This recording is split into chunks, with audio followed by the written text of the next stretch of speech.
Welcome back, travelers. For our Day Zero build today, we have Essek Thelyss, Expert Dunemancer. I'm really excited about this character. I think this character is so very cool. He's a 7-hand size, 19 health character with the mage keyword trait, and chaos, void, and water as our symbols. Now again, chaos seems to be the mage symbol, and mages want a great deal to do with action cards. So how does Essek use action cards specifically for his game plan? And that is with the response, once per turn tenacious, playable while committed. Remove one action card from your discard pile.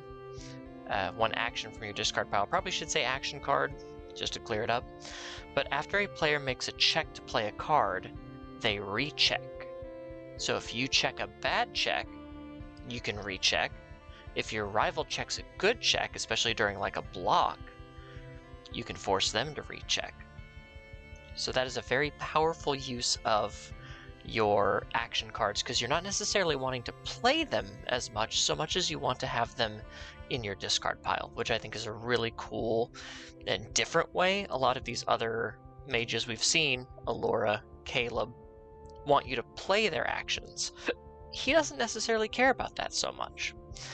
And as such, we will not be jumping into which actions we want first. He also has the enhance to commit himself. Your spell attack gains echo. So another kind of time manipulation ability here. You're basically rewinding time and playing your attack again. Echo is a response. Spend 1 momentum. After this attack resolves, you may attempt to play it as your next form this turn from your card pool, and if you do, flip it after it resolves. Effectively, as long as you have momentum, turning 1 attack into 2. You do have to commit for that, but his response is tenacious, so it doesn't really matter. So for our attacks, I went with a chaos build, because I just felt like the actions were better than on order or void or water. So our attacks start off with Lightning Blast. This is a 4/2, 4 low for 6 with a 1 high block, and the spell trait.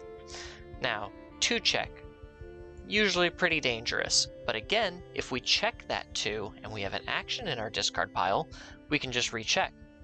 And since 2 is the lowest check in our deck, we certainly can't do any worse.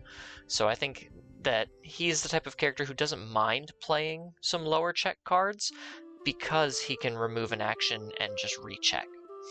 So we have a response on Lightning Blast, and in brackets it says card pool, which means as long as this card is in your card pool, you can activate this response. Of course, when it would trigger.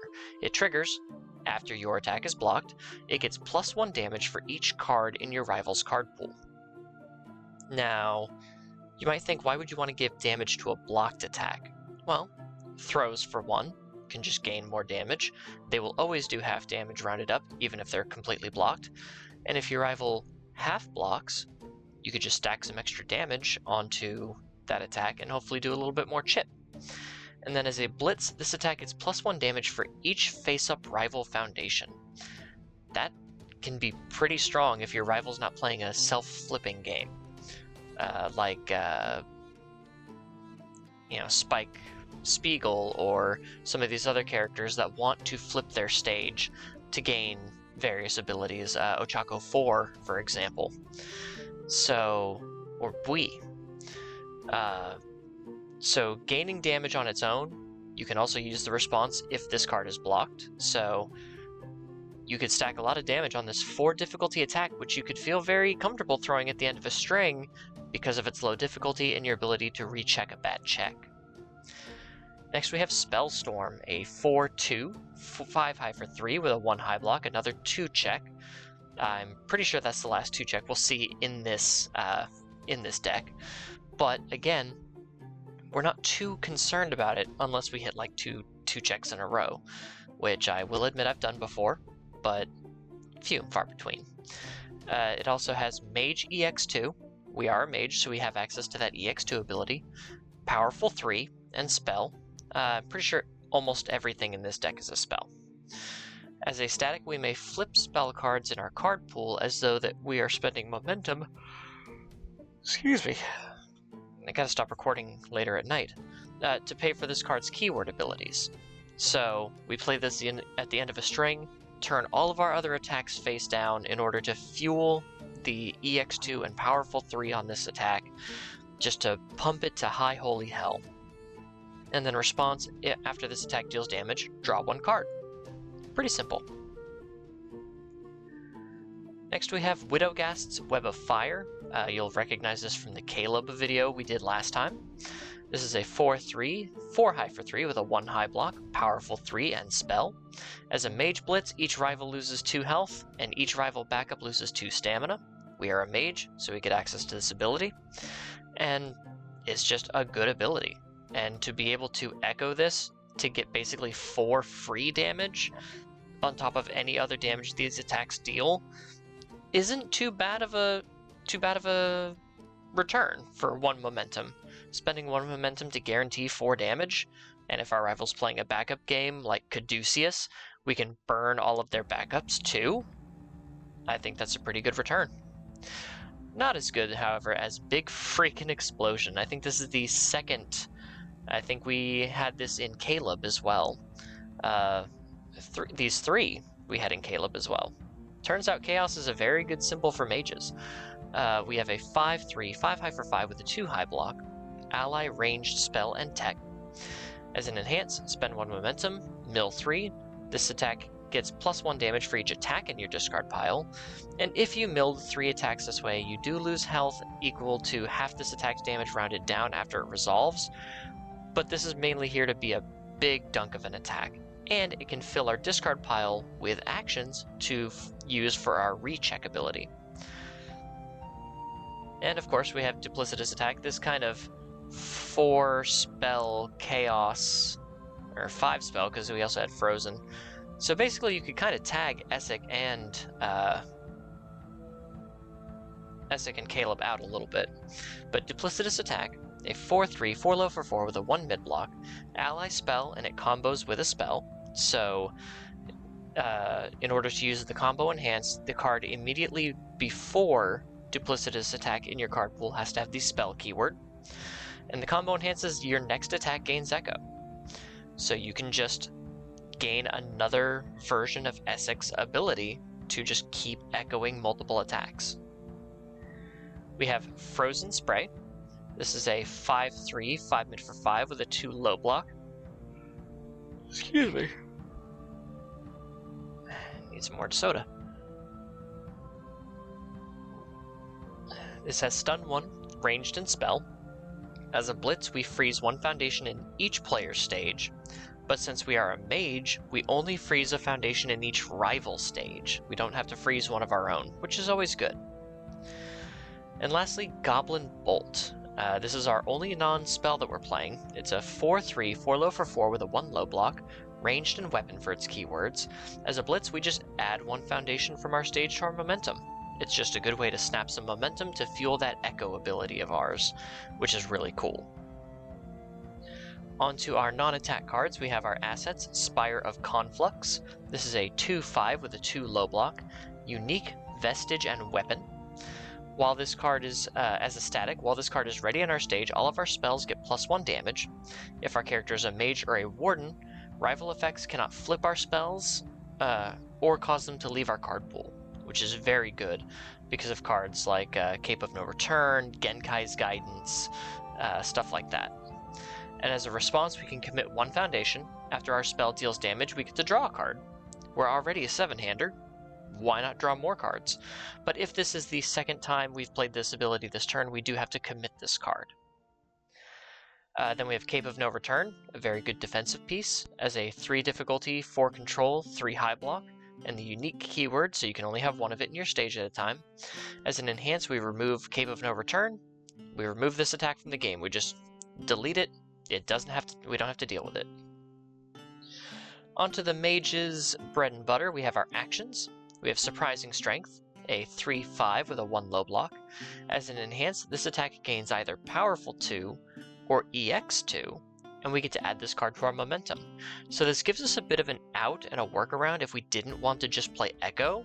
We can play Powerful or EX to win in the moment, as opposed to hope that the next attack will also go through. But it's also just free momentum. We have Runaway. This is a very good defensive card here. It's a 5/4 with a 5 mid-block.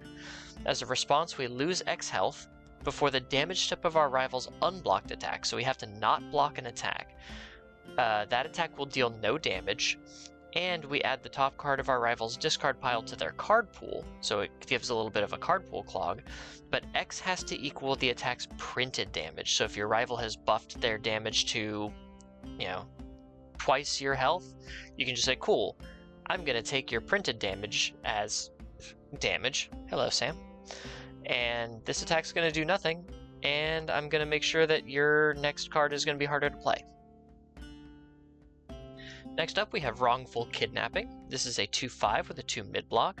As an enhance, we can add the top card of our deck to our momentum, again, fueling our Echo ability. Or as a first enhance, so the first enhance that we choose to play during any given enhance step, we can remove this card. Our next check to play a card gets +2. Normally we will just be using this to fuel our Echo, because we want our actions to go to the discard pile. So we won't play that first enhance unless we absolutely need that next check to play a card to get +2. We have Magic Boost, a 1/5 with a 1 low block and the spell keyword. As an enhance, this attack gets +2 speed and +2 damage, just further stacking stats onto our attacks. This card as a common is gonna be everywhere, not just in sealed. I have a feeling with the great low block, and the fact that it gives 2 speed and 2 damage on a 1 diff, this card's gonna be everywhere. It is just such a good stats card. And then lastly, we have Infiltrating Xhorhas. Please correct me if I'm saying that wrong. This is a 1/5 with a 2 mid-block, also has the spell keyword. As an enhance, we get to seal any non-character card in our rival stage, assets, backups, foundations, what have you, anything but their character.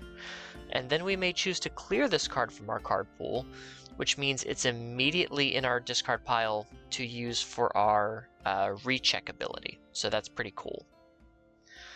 On to foundations. We have Fortune's Favor, which has Essek just looking cool.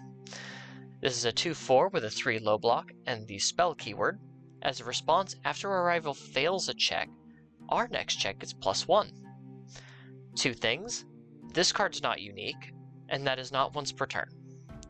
So that is a fail to make a check to play a block. If they fail a check like as a cost, or of course failing a check to play any sort of card, our next check will get +1. And great thing about the response here on Essek, to make them recheck, that can end their combat phase. Unlike a lot of other things that say like this check gets -X and then it doesn't end, failing it doesn't end the combat phase. No. This says that's gonna fail. So if your rival fails a check, you'll usually be playing this if they fail a check to block. So if you're making them recheck and they check badly on a block, your next check gets +1. Your next card gets easier to play. Very strong. And then response remove, after you fail a check to play a non-attack card, your combat phase does not end. That is such a powerful ability, because how often do you play like your third, maybe on a poke turn, you play an attack, then you play 2 foundations, and on the third foundation it fails, and you don't want to commit, so you have to lose the card, but maybe there was one other card you could have played in your hand. You can remove this and say, I'm going to keep going. So really cool ability there. Not often do we see cards that save us from that check failing ability. So it's really cool to see. It'll be real cool to see how this one plays out. We have Inspiring Song, a 1/6 with a 3 mid-block, spell keyword. Enhance, we flip this and mill 3, hopefully getting some actions in our discard pile. Choose a player. That player's next check gets +1 or -1. Pretty simple. We're boosting our own checks, we're hacking our rival's checks, and then hey, if you still checked good, I'm just going to make you recheck again anyway. So really cool there. We have Magic Trap.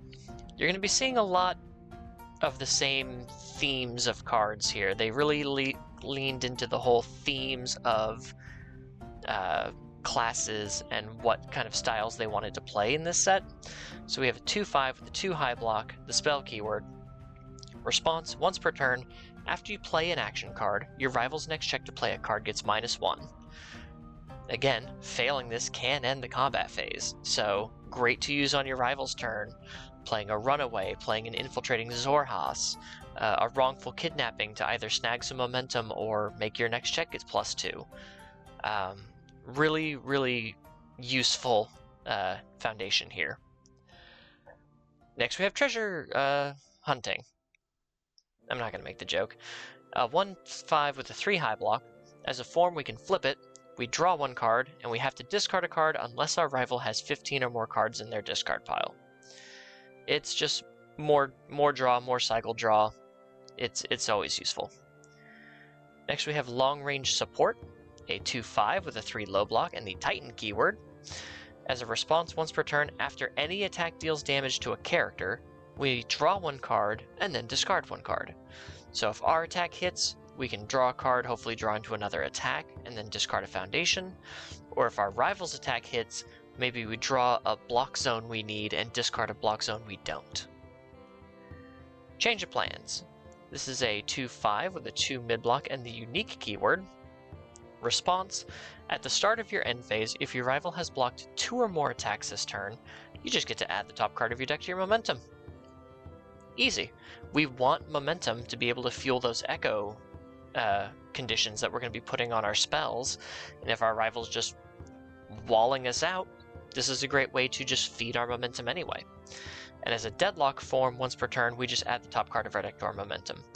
They push us in, they go into deadlock to try to deal with all of our repeating attacks. Cool, we can just get free momentum every turn. Next we have Horrifying Realization, a 1/5 with a 2 mid block. As a form, we can flip this card. Each player discards one card and draws one card, but if your rival discarded a foundation this way, they have to commit one foundation. So it's more cycle draw, it's more getting an action into our discard pile that we don't need, or just to hopefully we don't run out of actions to use for our character effect, and it could cheekily force our rival to commit a resource. Next we have Mischievous Doodler, a 2/5 with a 2 low block. Enhance, commit one foundation. Your spell gains stun 1, which is really cool. Giving stun to all of our spells is really strong. And if it's blocked, we get to mill a card. Maybe we mill a bad check off the top. Maybe we mill an action so that we can recheck a bad check. Next we have League Handler. This is a 3/4 with a 2 mid block. It's got Deadlock Breaker 2, so again if we push our rival into having more than 11 foundations, or 11 or more foundations I should say, we get to get the Breaker 2 response on this card, which means if we block with it successfully, our rival's next check to play a card gets -2. Unique keyword, so we can only have one in our stage at a time. But this is a response on our rival's turn. We remove this card. After our rival makes a check, that check gets -X. X equals the number of checks they have made this combat phase. Failing that check will not end the combat phase. So if we've maybe forced our rival to recheck, that's technically an extra check. So maybe on their 3rd attack, we've used our forced recheck, that's 3 checks. 1, 2, 3, 4. So that 4th check, oh, that gets -4. Just off the bat. So this is a really good way to try to keep our rival from stringing out and killing us. And really just, it combos well with Essek's ability to force rechecks because that's an extra check they have to worry about, and we can just push them further down. Next we have Nice Try, a 2/5 with a 3 low block, the taunt keyword. Enhance commit, this attack gets -2 speed. Good speed hate. And then response, after your rival's combat phase begins, ready this foundation. Playable while committed, obviously.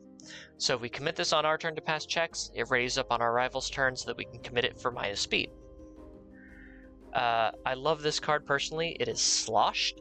This is a 2/5 with a 2 low block and the unique keyword. As an enhance, we commit this card. Our next check this turn gets plus X. X equals our rival's momentum. So if our rival's stockpiling a bunch of momentum, we can get a big check off of that. It's mainly in here for the response. Once per turn, after your rival makes a recheck, that check gets -1.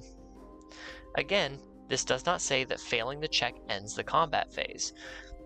So if we are forcing our rival to recheck a good check, you know, they checked a 5 or a 6, oh look, we made you check a 3 or a 4, and then we can give that a -1, our rival's then put in a very precarious position because failing the check will end the combat phase.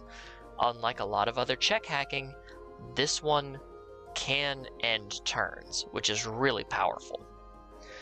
And lastly, a Master's Pride, a 0/5 with a +3 mid-block. Response, flip after you add any card to your momentum. Ready this card, playable while committed. And then Deadlock response, so if our rival has at least 11 foundations, after your attack deals damage, your next check gets +1.